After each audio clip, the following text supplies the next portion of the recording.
पुत्री का जन्म हुआ, ये बात मेरी पत्नी मुझे, आपको और महारानी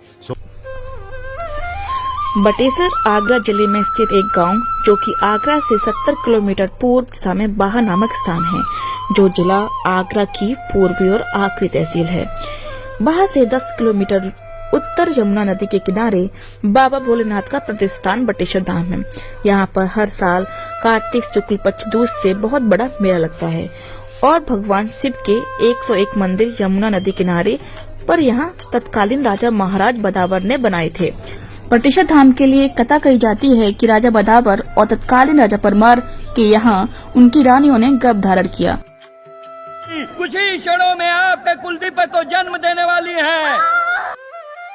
दोनों राजा एक अच्छे मित्र थे। दोनों के बीच समझौता हुआ कि जिसके भी कन्या होगी वह दूसरे के पुत्र से शादी करेगा।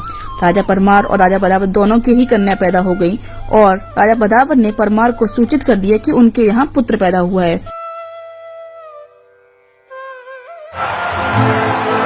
वंश दीपक के होने वाले सम्राट श्री श्री श्री युवराज का स्वागत कीजिए।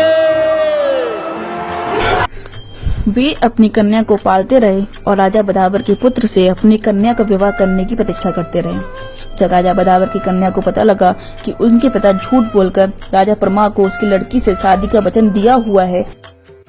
माँ, हम और आप तो एक जैसे ही है ना? आप संपूर्ण स्त्री जैसी लगती हैं, किंतु हमें युवक जैसे क्यों पाला?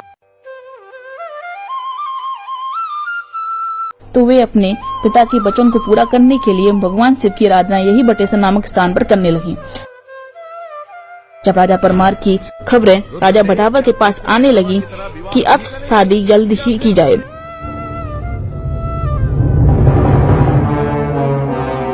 गज साहिणी जिसमें इन दोनों का विवाह निश्चित किया गया है। उधर राजा बदावर की कन्या अपने पिता की लाज रखने के लिए तपस्या करने लगी और उसकी विनती न सुनी जाने के कारण उसने अपने पिता की लाज बचाने हेतु यमुना नदी में आत्महत्या के लिए छलांग लगा दी।